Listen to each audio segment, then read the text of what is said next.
Hello and welcome to the ATG podcast, and I'm very pleased to be talking to Rachel Miles, who's Research Impact Coordinator at Virginia Tech University Libraries. Hello, Rachel. Hello, nice to be here with you. Excellent. So, Rachel, I thought we'd start with a little bit about your background. Your first degree was in psychology. So, do you think psychology stood you in good stead for subsequent work in libraries?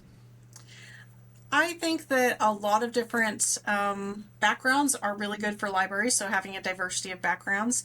For my particular field, though, I think it's really useful because if we get into it more, research impact, research evaluation, and bibliometrics tend to be a study of human behavior as it relates to scientists. So I think that that plays into it. Sounds good. So, how did you get interested in libraries?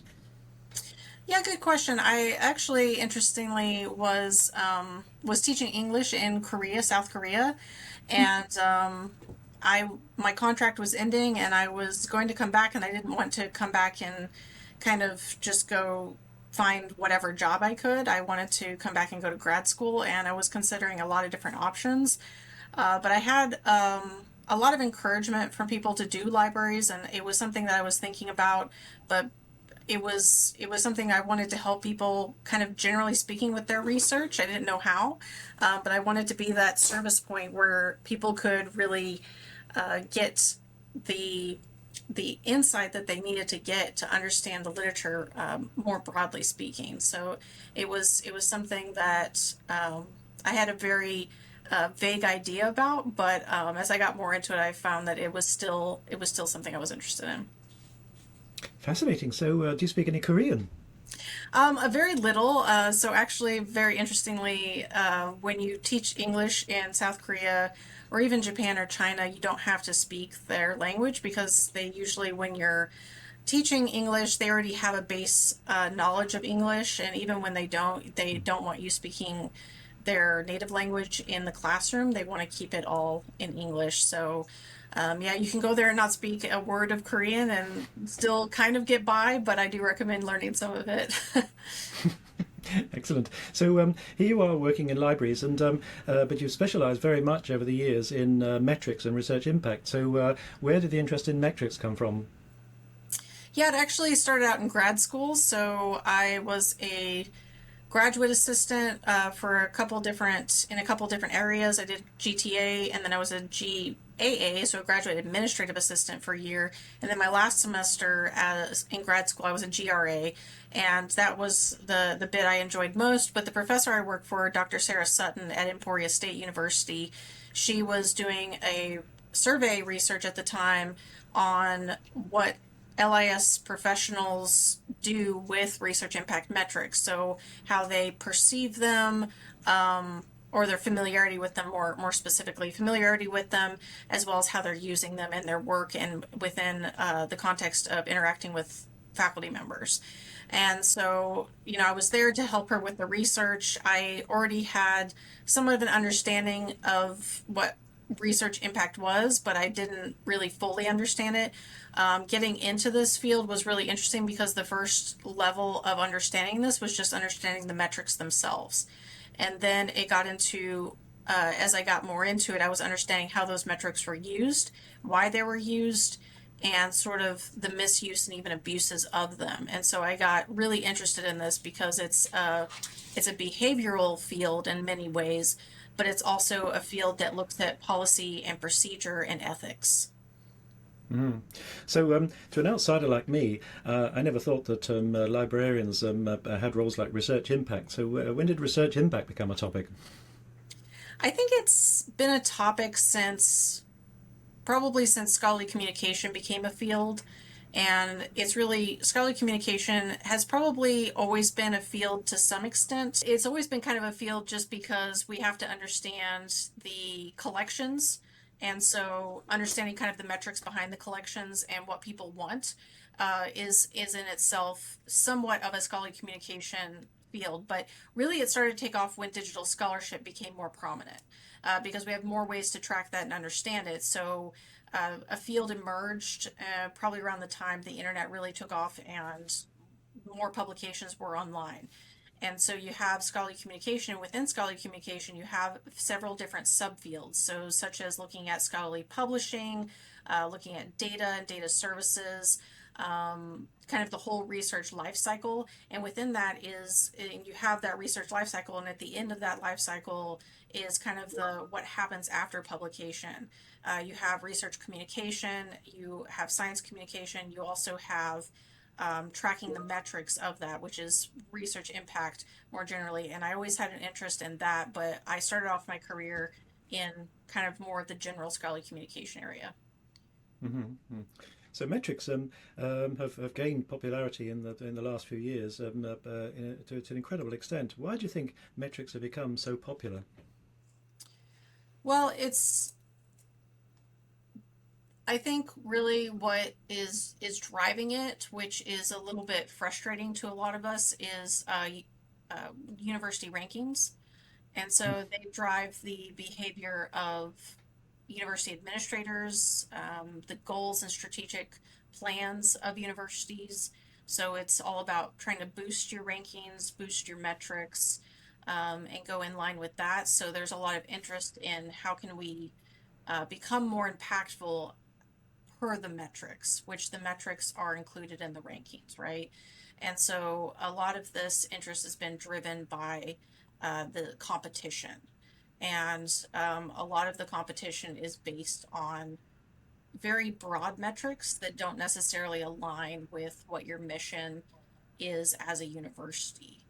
It can be part of it, but it's not the only thing. I think that metrics are very important.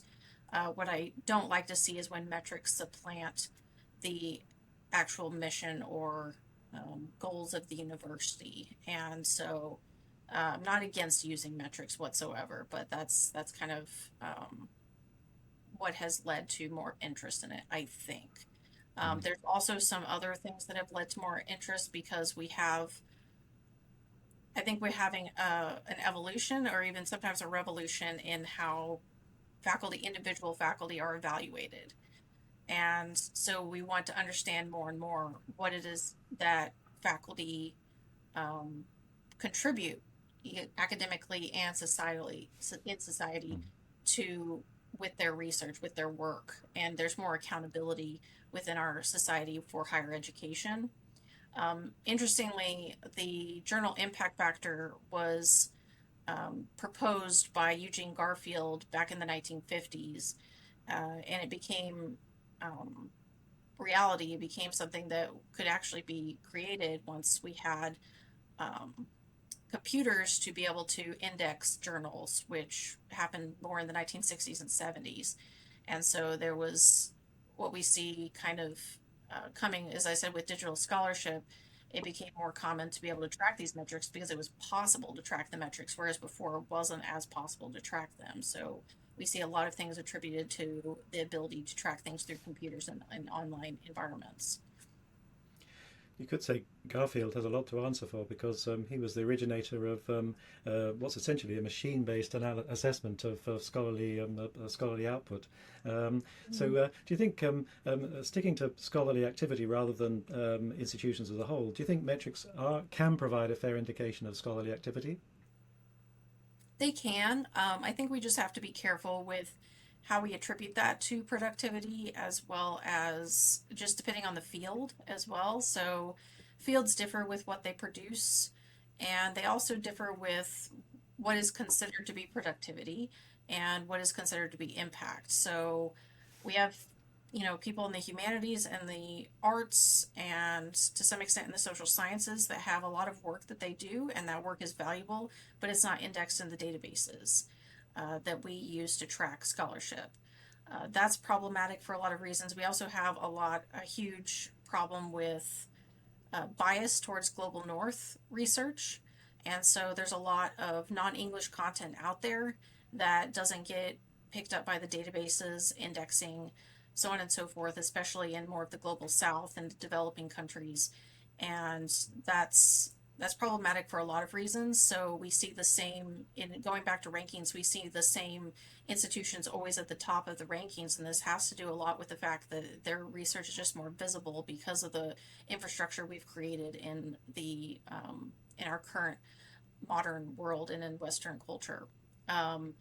But the other thing is that it's not just about the field, and it's not just about the kind of language and geographic biases that are happening, but we also have to think about something called Goodhart's law, so which states that when a measure becomes a target, it ceases to be a good measure. And so that is what happens, and this has been tracked in a couple of research papers, is that they are looking at what is what is the productivity of scientists, for example, over a 100-year period. I think that there was a paper about this by Vincent Lariviere that came out a couple of years ago, and he used Web of Science, the database Web of Science, to track this. And when you divide it by the authors, and you basically don't see any rise in productivity over a century of time. So we see papers that have more co-authors on them, and that's not a bad thing. There's more collaboration, but there's this assertion that there are more papers over time, but there's more productivity, when that's not really the case when you think about the contribution of those individual authors, in addition to how long the papers are. So papers have gotten shorter over time as well. And again, that's not necessarily a bad thing, but when we try to attribute that to people being more productive, I think there's an illusion that we're more productive, but we're human beings. There's only so much we can actually get done in a day or a year or a decade. I like short papers because they're quicker to read. What about your researchers? The funny thing about working in with metrics is, of course, your view of metrics may not correspond with those of your researchers. I mean, what's their view of metrics? Yeah, it depends on the person. That's definitely the case. I think we did a study in our institution about some of their views of research evaluation, as well as how they're using metrics. And so this can't be generalized to the population, but what was telling about it, though, was that there was frustration among a lot of researchers about how metrics are being used within the institution. So they have a preference for how they want to use metrics, and there's certain metrics that they want to use. And then there's what the institution wants them to use. And we did see a difference between those two. We also saw that researchers viewed fairness of research more so at the lower levels. So at the department level, they perceived fairness of research evaluation more positively, whereas at the institution level, they didn't view it as positively.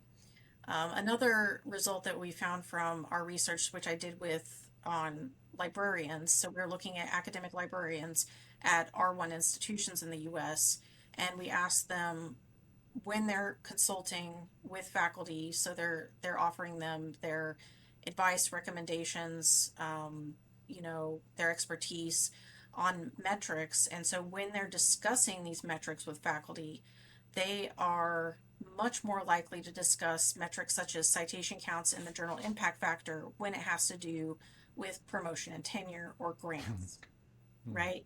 So when they're just discussing it and it has to do with publishing and publishing issues, they're much less likely to care about those metrics. So evaluation itself and the standards and expectations of evaluation have a direct impact on the behaviors and interests in these metrics for these faculty members. That's understandable, but doesn't it make your job very difficult? And you've got this kind of double attitude towards metrics, depending on what the conversation is. Yeah, and I'll say, like, it does, there's differences across fields and per individual. So there's a lot of faculty that really, have a very high opinion about, or a very positive opinion about the journal impact factor. And I actually don't necessarily think that journal impact factors shouldn't be included in evaluations. I think they're one measure to include, but it shouldn't supplant the overall evaluation. It's something to support it. But we see a lot of, I don't know how to put this, but we see kind of a growing interest in how metrics are used and the impact on people's well-being. So that's something I'm interested in studying. But there's, I've had focus groups with faculty about these kinds of topics at my institution, and they've voiced their opinion or their view or even their frustration that their work is not being valued or recognized because the metrics don't demonstrate that value or impact alone. So again, it really depends on the individual faculty member, but I think one of the things that I do like about some of the metrics is not the metric itself, but sort of the data and interpreting the data. So on a larger level. So if you're looking at a department, an institution, or maybe even a country, you can zoom out and kind of get an idea for what kind of research are we doing? Where is it having the most impact? Where is the most interest in it? And I think this helps, inform what you want to do strategically, but also where you have the strengths or the most impact in certain areas or with certain co-authorship networks or with certain collaborations between institutions. So they can be really informative.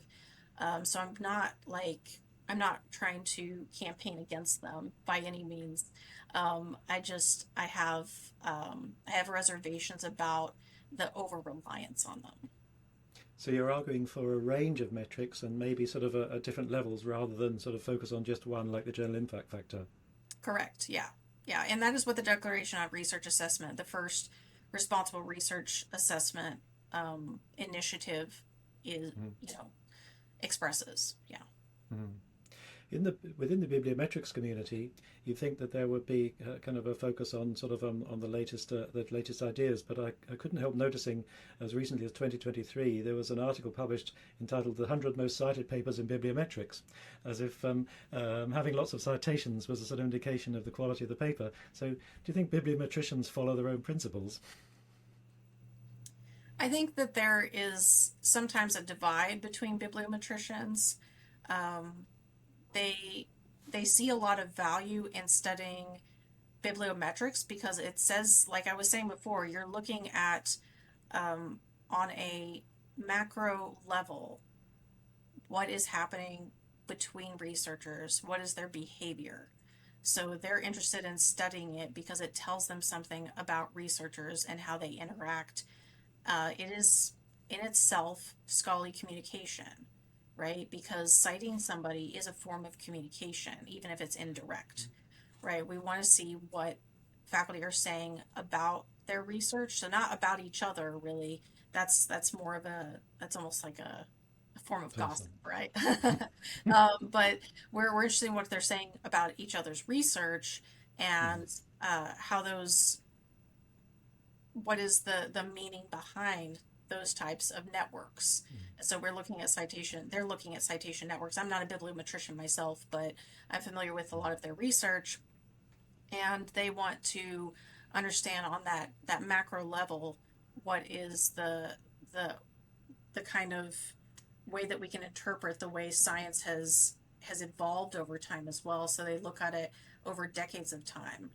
So it's a very different the way that they're looking at it versus how administrators are looking at it versus how department heads are using it for evaluations of faculty, promotion and tenure committees. I think that it's used very differently. When you're talking about like, do they align with their principles? I think it depends on the bibliometrician. So there was a paper that came out, I think last year, pretty recently, that said it was titled Bibliometric Denialism. And it was specifically in response to some of the responsible research assessment initiatives, particularly COARA in Europe, and looking at, there's an over reliance. They're trying to switch to an over reliance on qualitative or peer review. And I can completely understand that argument, but a lot of this was a bit, in my opinion, of an overreaction because they're not advocating, and I'm not advocating for metrics to be the whole let's throw the baby out with the bathwater. I think that's where their concern is.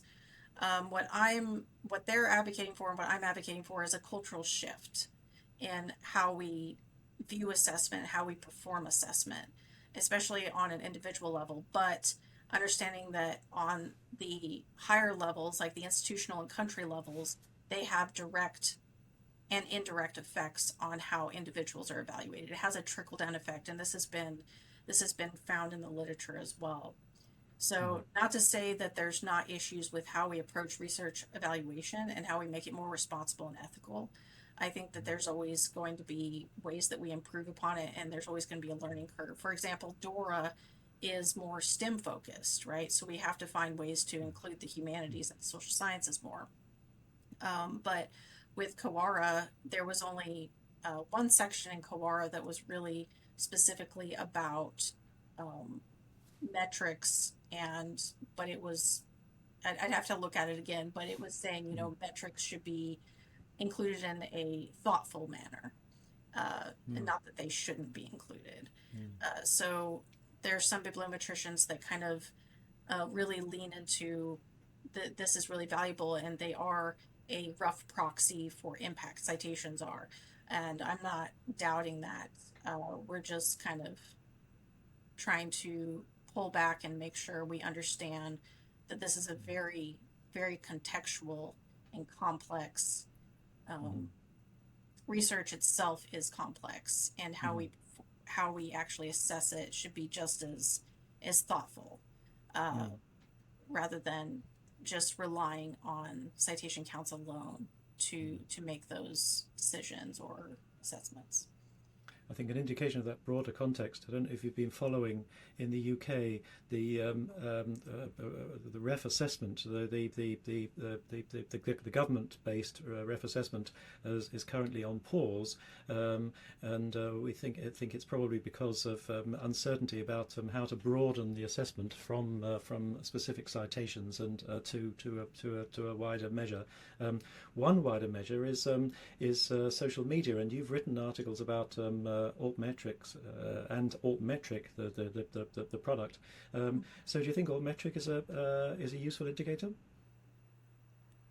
Again, it can be, and I think the context is most important, especially when you're looking at an individual level. So, for example, Altmetric tracks a lot of different online attention. I don't think the score is necessarily useful. It's just an indication of the overall volume of attention, and that's about all it tells you. It's also quite an arbitrary score, and they've even acknowledged that themselves.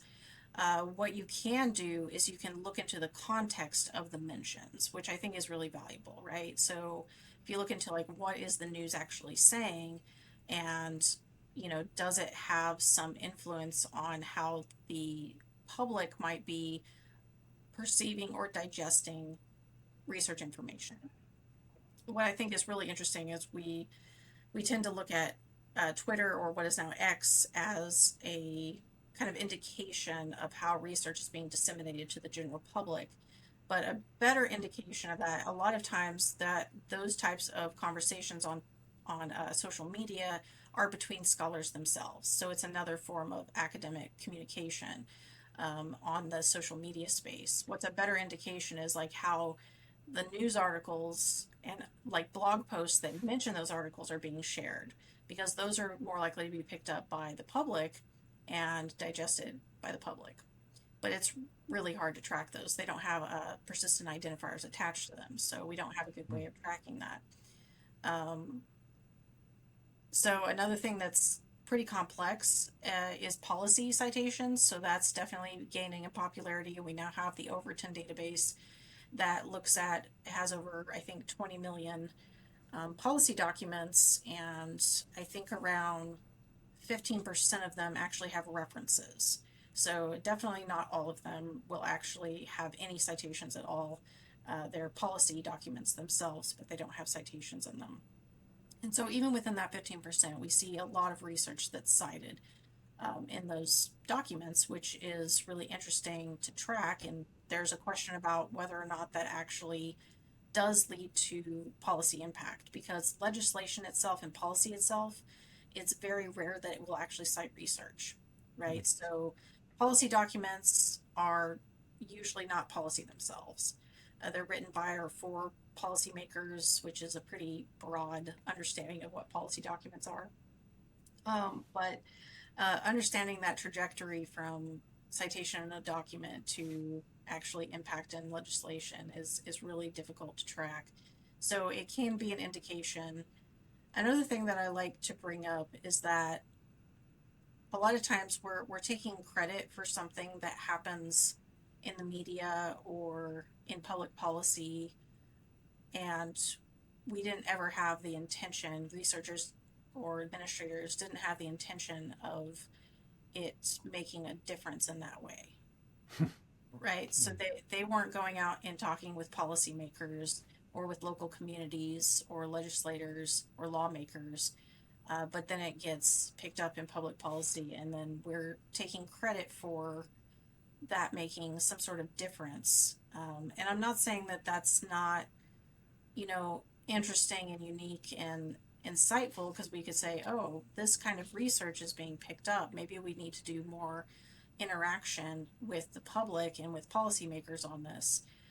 What I think is challenging is that higher education tends to be accused of sitting up in its ivory tower, right? And not, interacting or working closely with the public to figure out what issues we need to work on. And researchers are interested in working on very socially relevant issues, for the most part. I think that is part of what motivates them, but that's not usually communicated, and we're not working directly with those communities who are going to have that impact on them.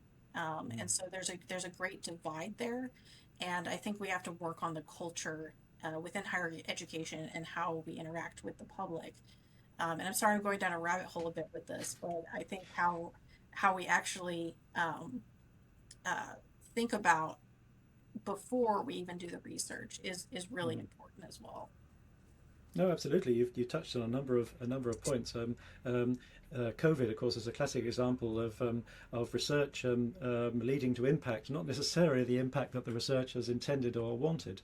And I was at a recent conference on science communication, and I was astonished, but I think it's quite widespread. The one researcher said to me he felt that it was wrong that the public read his articles. They weren't intended to be read by the public. So, what kind of when you work on research impact, how do you deal with researchers like that? That's a really good question. I've never had a researcher tell me that. That's very fascinating. Um, yeah, I think researchers sometimes want to keep things in their little bubbles, and they don't want to necessarily branch out and make sure, even within beyond their disciplines. Sometimes they just want everything to stay within their discipline. And sometimes that makes a lot of sense. Sometimes research is so niche and it's so far removed from what is the interest of the public. So if you're working on some mathematical theories, that far beyond, they go far beyond our understanding, that makes sense in a lot of ways. Where I struggle to understand is if you're writing something about COVID or some other very relevant topic to public health or just the public, benefit in some way, I think there needs to be, I would disagree with researchers about that. And I actually very much advocate for open access. I understand that in a lot of ways there is sensitive details in research papers that well, not papers themselves, but maybe with patents and things like that, where researchers don't necessarily want their work to get out, or it makes a lot of sense. But generally speaking, when you're talking about research being read by other individuals, there's a really big problem with reproducibility and replication of science. Both across the STEM and social sciences. And by making things closed to other people, including within academia, but to the public, but even if you're just looking at it within academia, it creates problems where we are replicating results and studies unnecessarily. and uh, that would be my issue with that. So I think Mm, that I would respectfully disagree with researchers like that and try to talk mm, about the benefits of open access mm, and science. Yeah. mm. Let's come back to open science in a moment, but just sticking with Twitter, or what was known as Twitter, um, I found it remarkable that in the sort of period, say, I don't know, 2010 to 2015, for a while, there was Twitter was used, maybe was a sort of one of the prime ways in which researchers engage with each other. This wasn't a way of creating impact, as you say, but a way of scholarly communication. In that a researcher would say, "I've discovered this. What do you think?" And people would share ideas. Now, I think that that kind of communication has kind of died a death as Twitter's morphed into X. But I don't see that it's picked up anywhere else, which seems a great shame. In that it is one form of kind of impact. And do you have any ideas on how that kind of communication could be encouraged? So basically, more communication on social media between Yeah, yeah. researchers. Well, I know that a lot of researchers have transitioned to other platforms like Blue Sky, and Mm-hmm. so I think being selective about where you are communicating research is a good idea. Interestingly, I did the guide on the responsible use of data for altmetric data, and when we were looking at Reddit, in particular, the literature on Reddit, there showed there was real engagement with uh, public, the general public within a lot of those Reddit spaces. So researchers will get on Reddit, they'll get on Wikipedia, and they'll try to. And Wikipedia is obviously a passive way of communicating it, and Reddit is a more direct way. So you're responding to people on Reddit, you're sharing your research results. In some ways, like there's a thing you can do on Reddit called Ask Me Anything, I believe, AMA, and they did some so there's some research showing that when researchers really engage in this, they have a really positive experience from it, and people are getting on there and asking them pretty legitimate questions most of the time. So they're just trying to verify things. They're trying to um, kind of understand if their understanding of things is right or not, or to get more in depth, you know, understanding of the meaning behind the research, because a lot of it is like a foreign language to people, which makes a lot of sense, right? So it was, and every once in a while you have somebody who comes on there who's like a conspiracy theorist, and they're just accusing the scientists of, trying to cover up information, or accuse them Mm, of the moon landing being staged and things like that. So that does happen sometimes, but for the most part, they were found that in these kind of interactions with people that it was really positive. So I think sharing these types of positive experiences that researchers have when they're engaging with research communication can help others engage with it as well, either on social media or even going. I know that there are professors that love to just go on Wikipedia and cite, not necessarily just cite themselves, because that can be useful.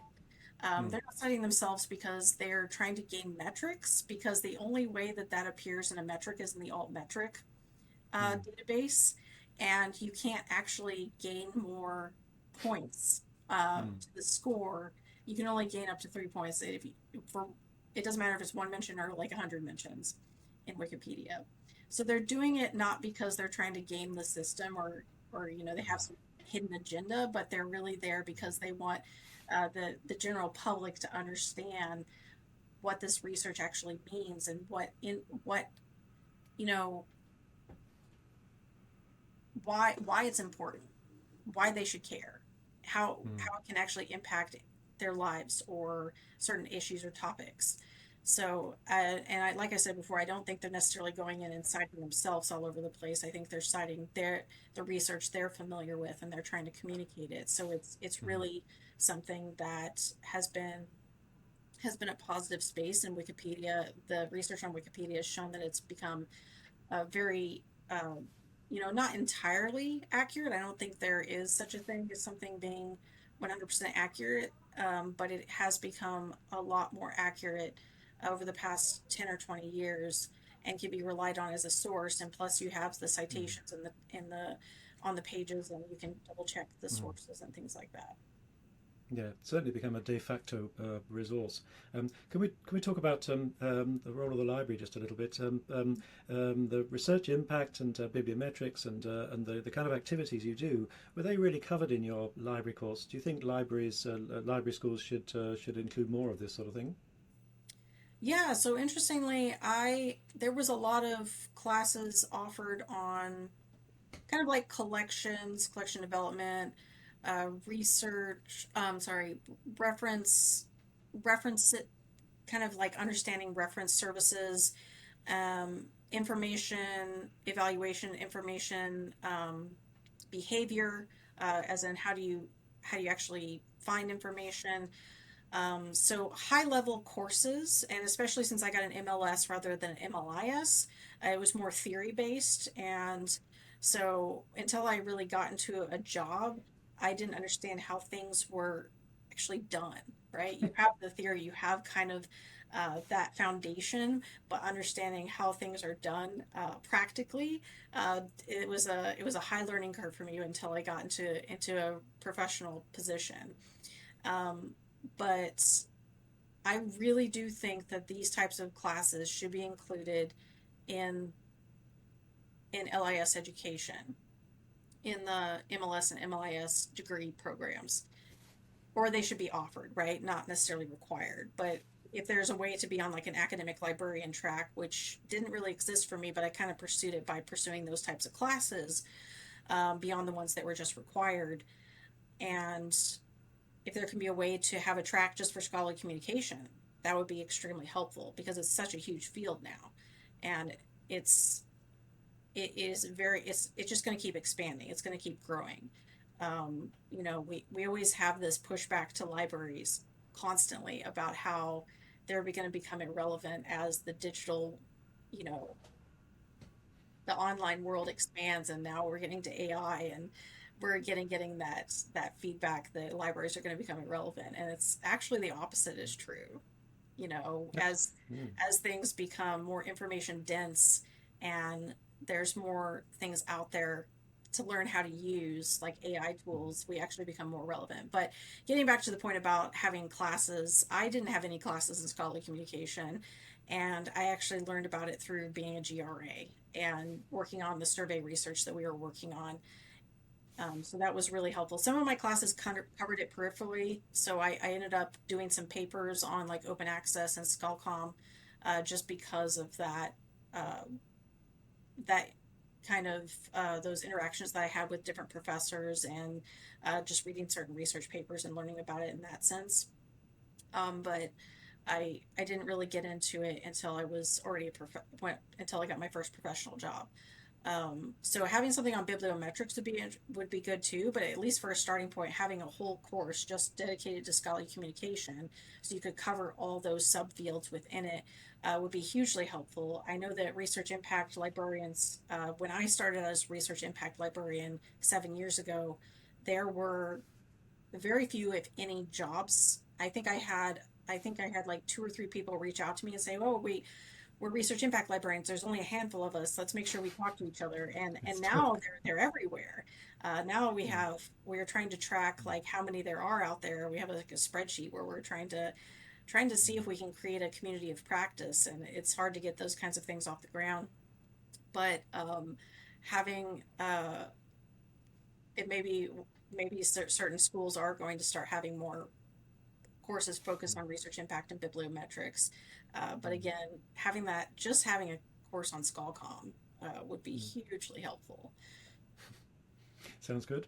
And I noticed I greatly enjoyed your involvement in the recent. You mentioned you were involved in a webinar about policy and trying to track policy and that's linked to researchers. Do you think that's that part of that kind of activity, which is essentially making public the kind of the role, the knowledge that the library has? Do you think that's a sort of an essential part of the librarian today?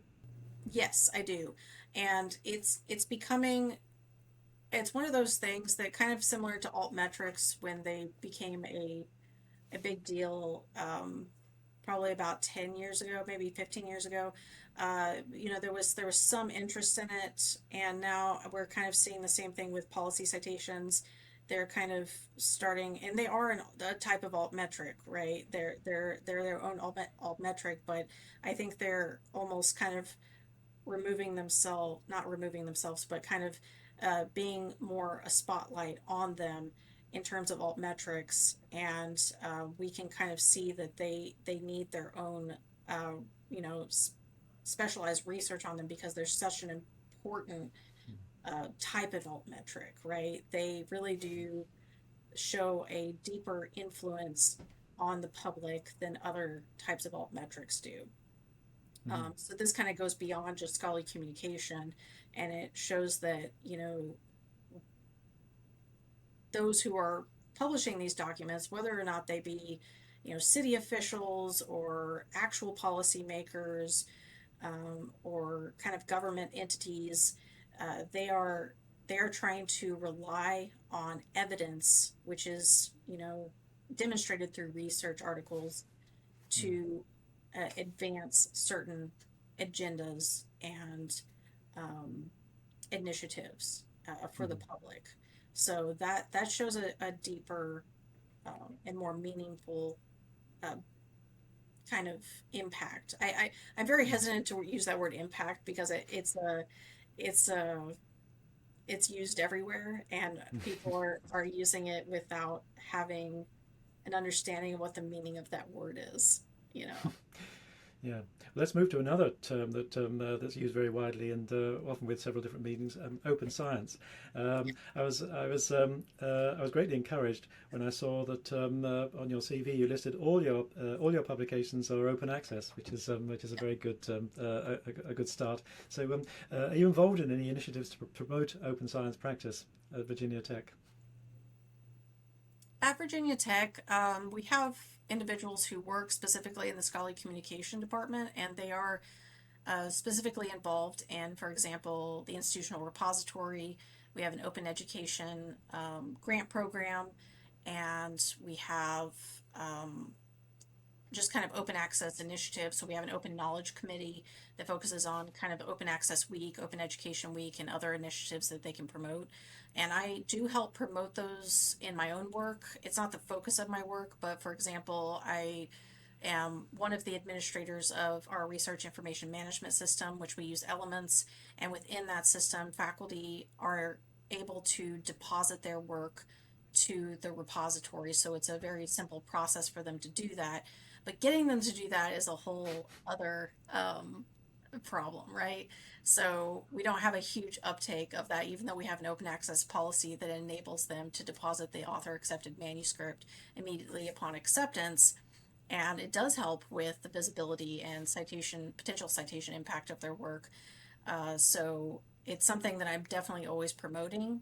I am on a small grant with a faculty member now where she's doing some community engaged research and doing interviews and the like with different people across the kind of farmer community and food engagement to understand how people are interacting with the locally available food systems and what is the impact of that. And so I'm working with her to make sure all the outputs for that project get into an open access repository of some kind. So that's not exactly a Virginia Tech wide initiative, but it's something to where I find it to be important. I learned about it through the Open Research Community Accelerator, otherwise known as ORCA. So it's a organization that really is trying to promote open science, uh, broadly speaking, but it's also looking at what affects or promotes or actually has an influence on whether or not open science is achieved. So they're also looking at matters that involve research evaluation. So I was invited to their conference that they put on last year, which was really great. And they've got some other initiatives going, and we're looking at potentially applying for one of their grants at Virginia Tech as well. So that would be a really exciting thing if we got one of those grants. Mm. Of course, open science is something that could and should have its own metrics. So, have you got involved in? Is there any way to measure the progress of open science? Ooh, that's a challenging one. So there's obviously very basic metrics that say this is the percentage of research that's open access at your institution. So it's a Mm. very basic metric.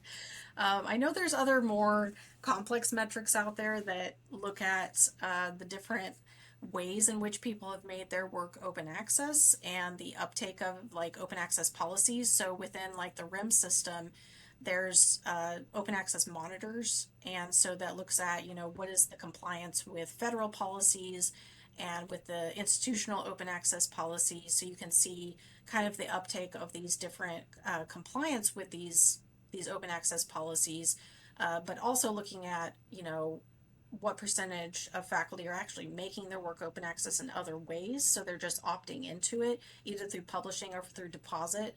I know that there's a huge focus on publishing, and faculty tend to kind of lean towards that. I struggle with that because we've kind of gone from um, the frying pan to the fire, if you will, uh, in the sense that publishers have a monopoly over subscription access content. Well, they are gaining a monopoly on open access content as well. So rather than the user pays model, the author pays, sorry, the subscription or the user pays model, the reader pay model, we're switching into the author pay model, and Mm. it's just as profitable. So I've struggled with promoting open access publishing just depending on how it's achieved. But we actually at our institution we got rid of our open access subvention fund because we don't want to support uh, APCs. publishers Yeah. anymore with what they're charging. Mm. We find it to be unreasonable. Um, Mm. but in terms of, yeah, there's also ways that you can, this is not related specifically to open access and how we're achieving it, but looking at how article processing charges have increased over time, I think is another Mm. indication of Mm. where the direction of open access has gone and who Mm. has control over it, as well as who is benefited by it the most, which we're obviously seeing those who can afford these APCs are the ones that definitely have more benefit. And I know that they do, some kind of waivers for certain researchers depending on what institutions they're at, what resources they have available to them if they're in a developing nation, things like that. But Mm. typically, from what I understand from the conversations and literature, it's usually just not enough. Yeah. Yeah. Have you been involved in any of the open science initiatives which at least offer the possibility of a completely different paradigm? So things like publish, review, curate, and the rise of, and using preprints and getting open peer review. Yeah, it's I haven't been directly involved with them. I'm familiar with some of the literature and the conversations around this, and so there's a very new initiative from the Research Initiative, Rory, and so Mm. that's run by the a lot of the bibliometricians out of Leiden University's Mm. CWTS, and so they're a very well known group, and they are he Ludo Waltman in particular. He's promoting an initiative where researchers would actually submit to a platform that would then um, facilitate or the peer review process, and then you would make your paper available after that. The peer review Mm. process could be open or closed, I believe. Have to double check that, but and Mm. then you have your paper made available. And if you want to publish, you can after the fact, but it's all about just going from, you know, basically your paper is finished, you have a manuscript, then you submit it. You're not actually going through a publication venue, and then you're having peer review, and then you're having it available for others to read and understand, communicate, and cite later. And Mm. so this is a bit of a different process. I would definitely support open peer review. I know not everybody does. And then there's a lot of talk of like how we look at open citations.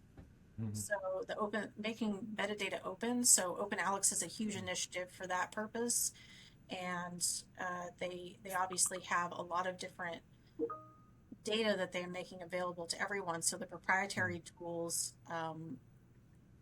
they're they might become less competitive over Mhm. time as they Mhm. become more sophisticated with their data and their tools and so forth. Yeah, I'm trying to think of other initiatives I've been involved in. I was involved more so in my previous institution, so I was digital scholarship librarian at Kansas State University previously, Mhm. and I managed grant programs for both Open Access Publishing Fund and the Open and Alternative Textbook Initiative. So Mhm. that was Mhm. really good experience to have, though. Mhm.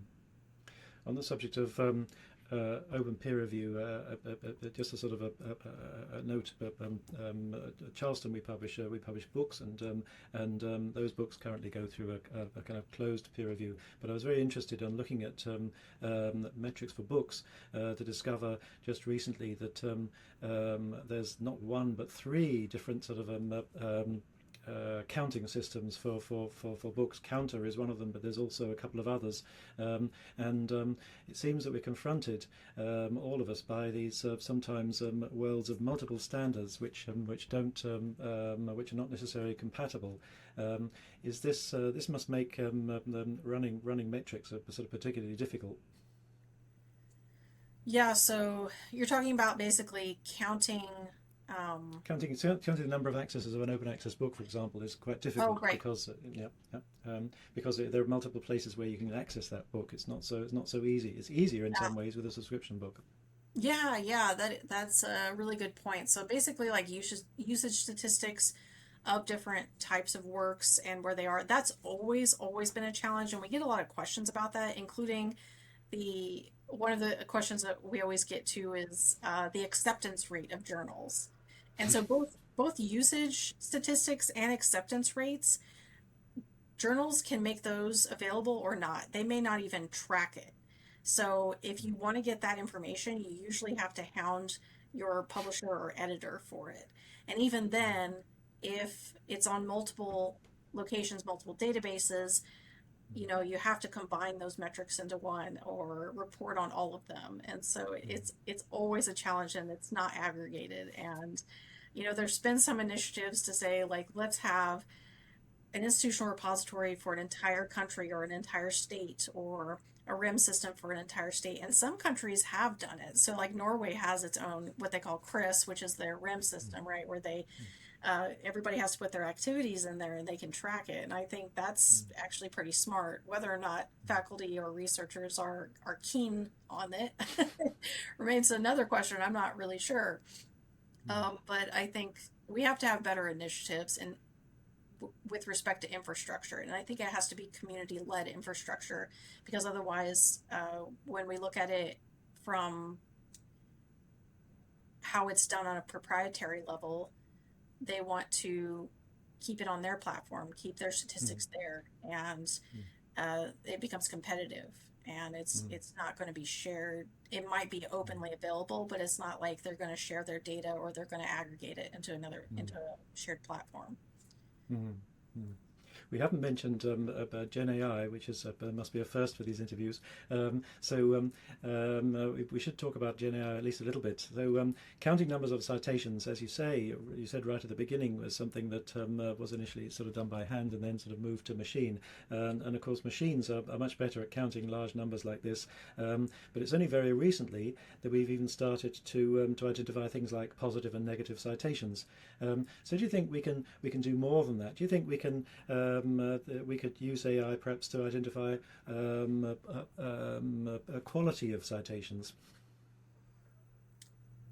It is a huge challenge.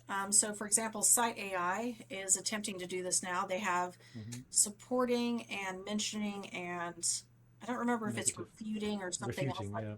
yeah, something like that. and they try to track that, but a large majority of the citations that they are analyzing are just in that neutral mentioning Mm. category. And so they have, access to a lot of the publisher's content. They have contracts with them where they're tracking all the citations within the text, and they've even struggled with it.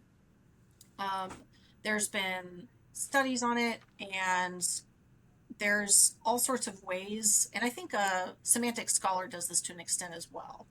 Yeah. And they have a little bit more context to how they categorize it. And I think maybe they're just saying, oh, it's in the methods section or it's in this section. I think there's been studies on it, and they've found that the majority of citations are usually just giving background information, or they're in the Mm. methodology, which makes sense. So a lot of times when things are cited, it's not necessarily because they're saying, oh, we are building on this research, or this research had a specific impact on, breast cancer, and we want to expand upon that. A lot of times it's just giving the background information for like the lit review or the methodology. um, but whether or not we should track that context is, I'm not sure that the Gen AI tools are advanced enough to do that yet. And then we also get into um, the dangerous zone of kind of making this into another thing for researchers to achieve. So right now they have pressure on them to get more citations for whatever reason. Mm. Mm. And so I'll give you an example. So interdisciplinary research Mm. is typically takes longer to produce because you have researchers from very different backgrounds trying to collaborate, and it takes a lot more work and a lot more time. They take longer to produce any type of output from it, and then the uptake from scholarly communities is usually slower as well. So the citations take longer to accumulate. So right now we have an incentive system that rewards citations over short term, right? Mm. So the faster you can get citations, the better, especially since if you're in a tenure track position and you have 6 years to get tenure, you want to show that you're making a quote impact through your Mm. citations. So this system that we currently have does not necessarily encourage or incentivize interdisciplinary research. And yet we've shown, a lot of the research has shown, even though it's a high risk way, it may or may not be impactful, it may or may not be successful. Mm. um, it does have more chance of being not just impactful but also breakthrough research. Mm. um, and so what I get concerned about with AI is that we might encourage researchers to try and get their research to somehow be impactful in a contextual sense. So will they start, writing in a certain way to make that seem Mm. impactful? Just like today we have publication bias because null results and Mm. results that don't aren't exciting enough don't get cited Mm. as much, so they often don't get published, and this Mm. contributes obviously to problems with Mm. replication and Mm. reproducibility in science. So I think that's kind of the one of the fears with it, but not that I don't think it's interesting and that we shouldn't study it, right? As researchers Mm. or as bibliometricians, um, which there have been studies on it, but usually they're really going in and doing some sort of machine learning, but also they're looking at it manually. It's Mm. a lot of work. Mm. So, are you using Gen AI for any of your current activities? In my current activities, the only thing I really use it for is that usually I do my own writing, and then I might like be kind of uncertain about how I'm phrasing something or the words that I'm using, and I'll ask it to replace certain words to see if I get some different results. So it's sort of like an advanced thesaurus for me. But I only use it for writing purposes for the most part. I'm not really using it as a research tool. There is a tool called Consensus that I find to be really interesting, and I don't know if you've heard of it, but it's an AI tool that looks at the title and abstracts, and to an extent, the full papers if they're available open access, to find quote, what is the consensus on a particular topic, so you can ask it a question, and rather than it looking at everything on the web or maybe just a selection of things on the web, it's only looking at research itself. So I think that's an interesting tool, but you still have to go through it and check for what you know about that topic. Is it actually bringing up relevant results? So I've gone through it and asked it a question, and then I go through the results, the actual papers that it's mentioning, and about 50% of the time it's relevant, about 50% of the time it's not. So, but it's always a good idea to double check the sources of information, whether you're using something like ChatGPT or Consensus or Copilot. Say, this is what this tool said is the actual, what they say is the answer to my question, right? What they say is, what is the conclusion of this question? But can we go in and can we investigate it, and can we actually confirm that it's saying that and not just trust it blindly? Well, whatever tool you're using for to write your articles, the end result seems to be very readable and articulate. So I don't think you have too much to worry about. Anyway, thank you very much, Rachel. You've been it's been fascinating talking to you and finding out what you do all about your scholarly communications role. And thanks for answering all the questions. Yeah, of course. It was a delight to be here. Thank you.